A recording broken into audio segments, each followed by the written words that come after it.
En otros temas, primera noche entre rejas del M-47, presunto autor intelectual del asesinato de los 5 integrantes del grupo fugitivo. Fue detenido en Reynosa junto con otras 2 personas. Arfuch captura a el M-47, el narco que ordenó la masacre del grupo fugitivo. No fue un operativo más. Fue una cacería silenciosa, quirúrgica, de esas que solo Arfuch puede liderar sin margen de error. La madrugada del operativo nadie dormía. Las calles de una colonia que solía ser territorio intocable estaban tomadas. El silencio de los vecinos se rompió solo con un murmullo. Ahí está, es él, el que los mató por cantar. El M-47, el nombre que resuena como un eco sangriento en el submundo del narco mexicano, fue capturado. Y no por casualidad, ni por suerte. Arfuch sabía lo que buscaba y sabía a quién cazaba, al hombre detrás de la orden que terminó con la vida de 5 jóvenes músicos del grupo fugitivo. Jóvenes que, sin saberlo, tocaron la canción equivocada para el oído del verdugo. La captura fue filmada. Sin balazos. Sin persecución. Solo el peso de la verdad cayendo sobre un criminal que por años se creyó intocable. Su rostro, cubierto por una capucha, apenas dejaba ver los ojos de alguien que entendía que su tiempo se había acabado. No se resistió. Sabía que estaba rodeado. Sabía que no saldría de esa casa caminando libre. Pero el país quiere más que una detención. Quiere respuestas. Quiere saber por qué. ¿Por qué una canción desató una masacre? ¿Por qué el grupo fugitivo fue marcado para morir? ¿Quién les dio la ubicación? ¿Quién filtró la ruta? ¿Quién los entregó? Lo que se sabe hasta ahora hiela la sangre. El M-47 no actuó solo. Las investigaciones apuntan a una cadena de mando mucho más compleja. Una estructura que involucra a El Primito, operador logístico del Cártel del Pacífico, con conexiones directas en festivales, en radios comunitarias, en contratos que usan la música como pantalla. La ejecución de los músicos fue un mensaje. Uno que decía, aquí no se canta sin permiso. Y Arfuch lo sabe. Por eso, tras la captura, lanzó un mensaje frío, pero certero, los que dieron la orden están identificados. Vamos por ellos. No fue una promesa. Fue una advertencia. Lo que encontraron en el escondite del M-47 refuerza la teoría de que esta masacre fue planeada con precisión. Planos, dispositivos intervenidos, contratos de pago a informantes y hasta un cuaderno con nombres. Entre ellos, uno que resalta, los fugitivos corregir mensaje. En clave narco, eso significa eliminación. La Fiscalía ahora tiene en sus manos uno de los casos más delicados del año. Porque este no es un crimen aislado. Es una muestra de cómo el arte, la música, la cultura popular son utilizados como armas y como amenazas en el México que aún pelea por respirar. El interrogatorio a el M-47 ya comenzó. Según fuentes internas, al ser confrontado con las pruebas, respondió con una frase escalofriante, ellos sabían lo que hacían. No les tocaba cantar eso. Como si la muerte de 5 jóvenes pudiera justificarse con una línea en un verso. Las autoridades, lejos de conformarse con una simple confesión, han comenzado a desenredar una telaraña de vínculos que coloca a el M-47 no solo como un sicario de alto rango, sino como un ejecutor con acceso directo a decisiones estratégicas dentro del Cártel del Pacífico. Su detención no fue solo una victoria judicial, fue el primer movimiento de una operación mucho más ambiciosa. Una operación que apunta a desmantelar la red que transforma el entretenimiento en territorio de censura mortal. Durante las primeras 48 horas posteriores a su captura, los agentes a cargo han recuperado información clave desde sus dispositivos móviles. Conversaciones cifradas que demuestran que la masacre fue ordenada con semanas de anticipación. M-47 había sido alertado de que el grupo fugitivo planeaba tocar un corrido en honor a un líder rival del cártel. Aquella simple decisión artística fue considerada un acto de traición. Y en los códigos del narco, la traición no se perdona. Se ejecuta. El operativo que llevó a su captura se había gestado en silencio. Según informes filtrados por fuentes cercanas a la Fiscalía, Arfuch ya lo tenía en la mira desde hacía meses, tras cruzar datos de inteligencia provenientes de llamadas intervenidas, movimientos bancarios sospechosos y declaraciones anónimas de testigos protegidos. La pista final vino desde un informante dentro del propio grupo armado que obedecía órdenes directas de el M-47. Un hombre al que Arfuch le ofreció protección, pero sobre todo justicia. La información recabada no solo habla de un crimen motivado por el ego o por el honor. Muestra un sistema de control que somete a comunidades enteras. Radios comunitarias, festivales locales, organizadores de conciertos, todos han sido forzados en algún punto a cumplir los lineamientos musicales del cártel. No hay espacio para la neutralidad. Cada nota cantada debe ser aprobada. Cada verso es potencialmente una bala disfrazada de melodía. Los familiares de los integrantes del grupo fugitivo han hablado poco. Su dolor sigue vivo, tan reciente como las flores que aún se colocan en sus tumbas. Pero han encontrado en esta detención una primera chispa de reparación. No es suficiente, pero es un paso, dijo entre lágrimas la madre de uno de los músicos. Ahora falta que pague quien lo mandó. Y esa es precisamente la línea que Harfuch está siguiendo. Porque la red de complicidades no termina con el M47. Según registros bancarios obtenidos tras cateos simultáneos en 3 estados, se detectaron transferencias sospechosas a promotores, directores de eventos y hasta funcionarios municipales encargados de otorgar permisos. El negocio no solo se movía con droga, también con miedo. Durante la conferencia de prensa posterior al operativo, Harfuch fue directo: no podemos permitir que se normalice el silencio. Esta masacre fue una advertencia a todos los que aún se atreven a cantar sin pedir permiso. Y por eso, esta detención es solo el principio. Y mientras se revelan más nombres y se ejecutan nuevas órdenes de aprehensión, la pregunta que aún retumba entre la sociedad es: ¿cuántas veces más va a tener que morir alguien para que el arte deje de ser considerado un crimen? La captura de M47 ha puesto sobre la mesa una verdad incómoda: el crimen organizado ya no solo controla territorios, también controla narrativas. La música, ese lenguaje que debería unir a las personas, se ha convertido en un campo minado. Un espacio donde cada verso puede ser interpretado como una provocación, donde un acorde puede costarte la vida. Y esta vez, los fusiles no apuntaron a un rival armado, sino a un grupo de jóvenes que simplemente querían cantar. Los fiscales que llevan el caso han confirmado que existen múltiples videos, audios y documentos incautados que demuestran la existencia de una lista negra de artistas. Nombres que los cárteles marcan como enemigos culturales. Se ha documentado que en al menos 5 municipios, representantes del crimen han dictado qué géneros se pueden tocar en ferias locales, quién puede subir al escenario y cuáles letras deben evitarse. Los que no obedecen, desaparecen. Los que se resisten, mueren. Dentro de la casa donde fue capturado el M47, los agentes también encontraron un altar dedicado a la Santa Muerte, fotografías de miembros del grupo fugitivo marcadas con una X roja y libretas con frases intimidantes. Una de ellas decía: cantar sin permiso es firmar tu sentencia. Esa frase, escrita a mano y subrayada, se ha vuelto símbolo del horror que vivieron los músicos asesinados. Las investigaciones también han revelado un patrón inquietante. Al menos otros 3 grupos musicales de la región fueron intimidados semanas antes de la masacre. Uno de ellos, Los del Camino, recibió un mensaje anónimo con un audio que decía: no los queremos escuchar. No lo repitan. Están advertidos. Desde entonces, cancelaron todas sus presentaciones. No volvieron a tocar. La Fiscalía General de la República y la Unidad de Inteligencia Financiera han comenzado un rastreo más amplio. Se busca identificar a los patrocinadores de esta red de censura armada. ¿Quién financia los pagos a informantes? ¿Quién lava el dinero que se mueve entre música, conciertos, managers y criminales? ¿Quién cobra por callar artistas? La detención de M47 ha abierto un nuevo frente en la lucha contra el crimen organizado. Uno donde ya no solo se dispara contra policías o rivales, sino contra guitarras y micrófonos. Harfuch ha sido enfático: el mensaje que estos grupos querían imponer a través del terror se va a revertir. Vamos a garantizar que la música vuelva a ser libre.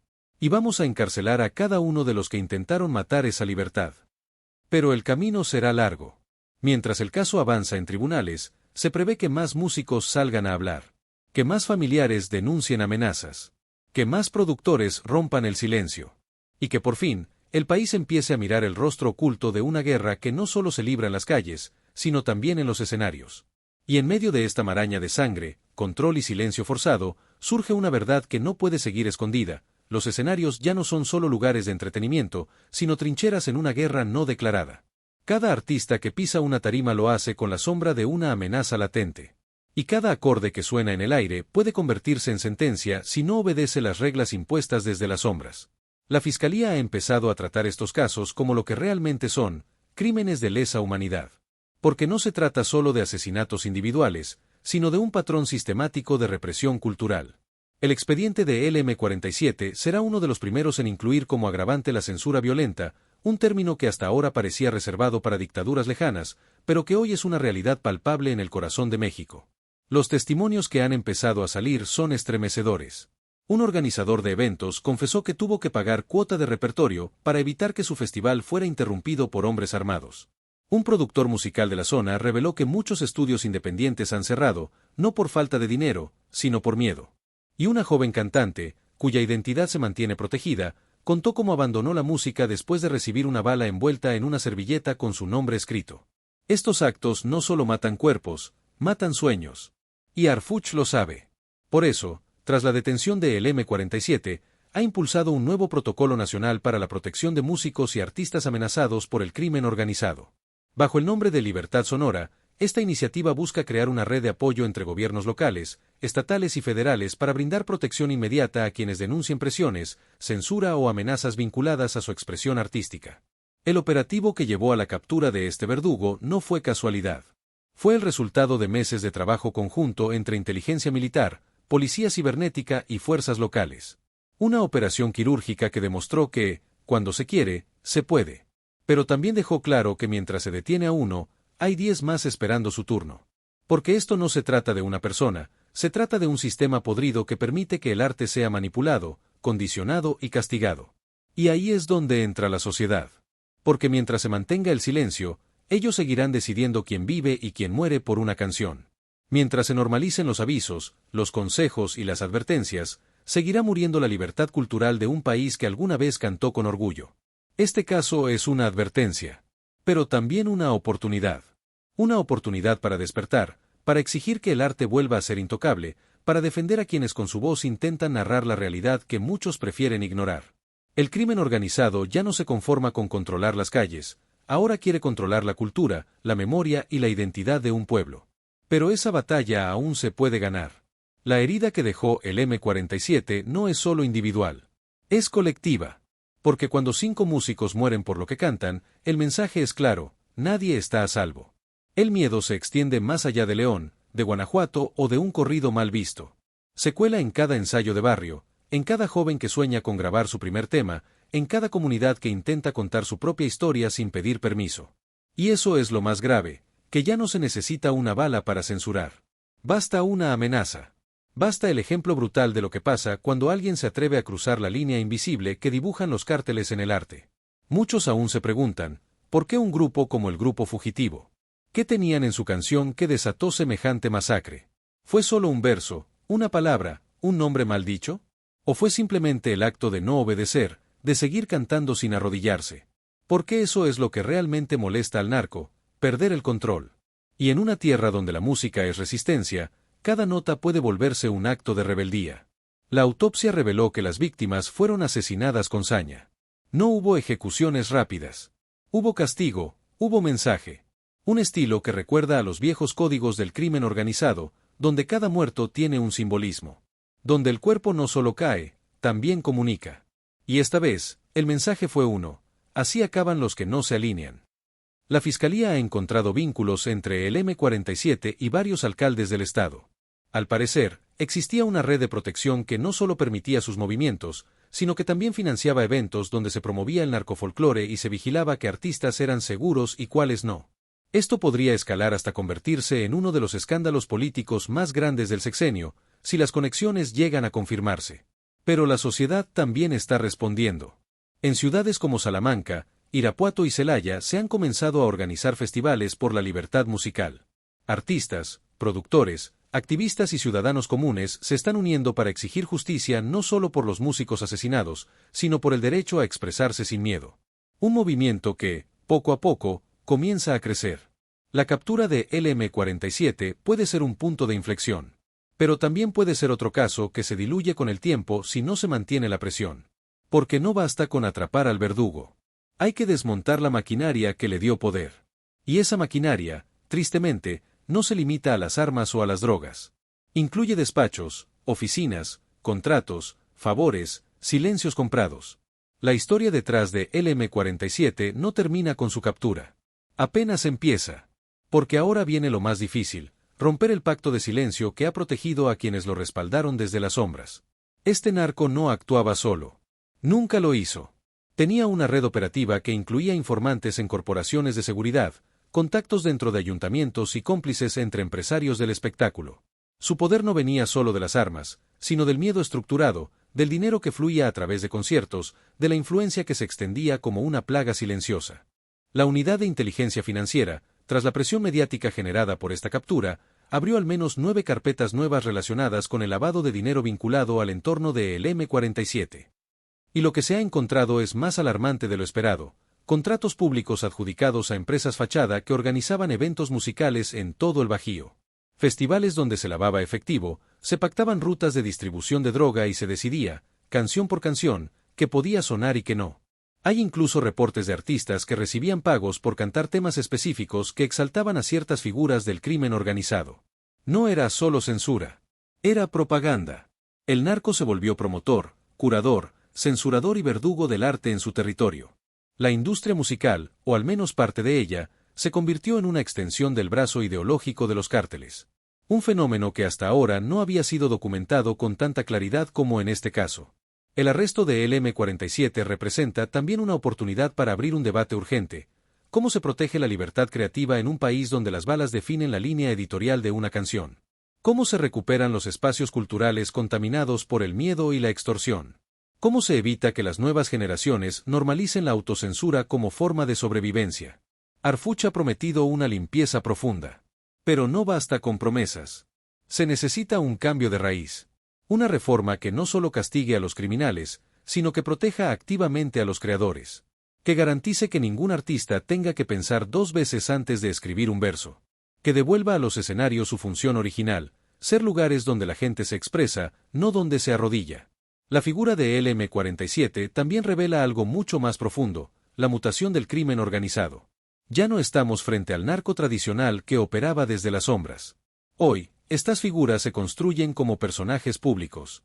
Se infiltran en la narrativa popular, se vuelven nombres conocidos en los barrios, hasta en los chats escolares, como si fueran parte del folclore. Y eso es peligrosísimo. Porque cuando el verdugo se convierte en celebridad, se borra la línea entre el miedo y la admiración. Se normaliza la barbarie. Este tipo de criminales usan la música, los corridos, las redes sociales y hasta los influencers para lavar su imagen. El M47 tenía fanáticos. Así, literal. Cuentas de TikTok con miles de vistas donde se editaban sus fotos con frases como "leal hasta la muerte" o "el que manda en el Bajío".